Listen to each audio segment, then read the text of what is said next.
Two teams with identical conference records needed a win tonight. UCLA did it on the road, 25-17, 25-21, and 25-23. They sweep the Colorado Buffs here in the Coors Events Center.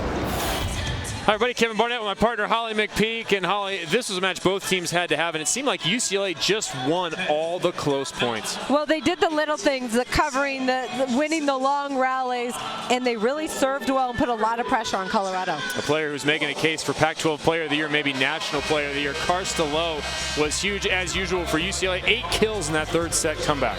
And she played some great defense.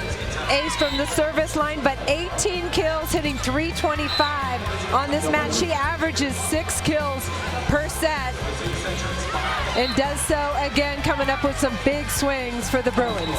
For the Colorado Buffs, who did not play poorly in this match, the question has been who's going to balance out Taylor Simpson when it comes to the offense. It's a variety of different players tonight. It was Alexis Austin, and she was good on the outside. This is an athletic talent. Well, Alexis Austin, everybody talks about what an athlete she is, but she really performed at a high level. 12 kills on 23 swings, hitting 478. Those are fantastic numbers that really balance out Taylor Simpson.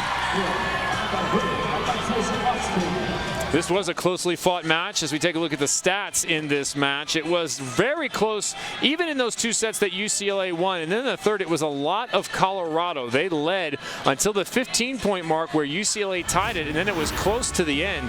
Look at that. You hit 290, you don't lose too many matches, but you can't let your opponent hit 360. Well, that's the difference. 290 is a decent hitting percentage, but you can't let your opponent do that. And UCLA controlled the serve and pass game for most of the match tonight. Of course, Pac-12 season does not get any easier. As we take a look at the upcoming schedules, first for UCLA, they will be at Utah, part of this swing in the travel partners of Colorado and Utah, and then they get #1 undefeated Stanford.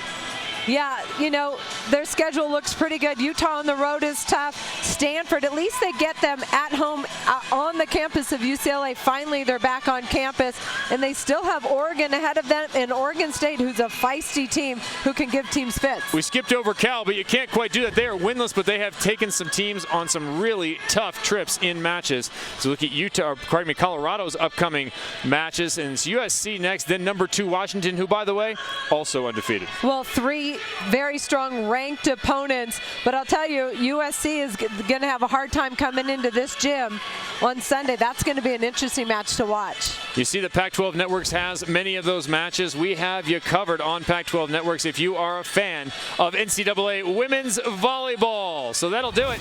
Here from Boulder, 3-0 for the UCLA Bruins. They sweep the Colorado Buffs.